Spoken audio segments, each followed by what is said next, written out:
Gjatë një takimi me drejtues të strukturave të PD-s në Vlorë, lideri i opozitës Lulzim Basha deklaroi se në qytetin bregdetar, gjendja është katastrofike dhe përgjegjës për këtë situatë sipas Kryedemokratit është deputeti i parë i Vlorës, kryeministri Edi Rama.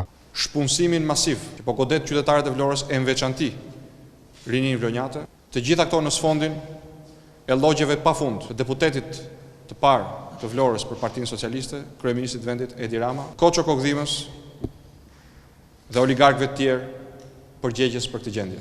Gjendja është alarmante, është katastrofike.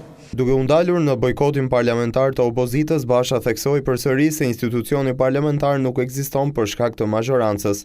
Lulzim Basha shtoi se në Shqipëri nuk ka një parlament, por një asamble njerëzish të lidhur me krimin. Ndërprerja e marrëdhënieve me parlamentin është pikërisht për të fokusuar vëmendjen tek nevoja për të rikthyer parlamentin, sepse sot parlament nuk ka. Ka një asamble njerëzish aty, disa për cilëve me të kaluar kriminale, apo me lidhje kriminale dhe sot, po parlament nuk ka.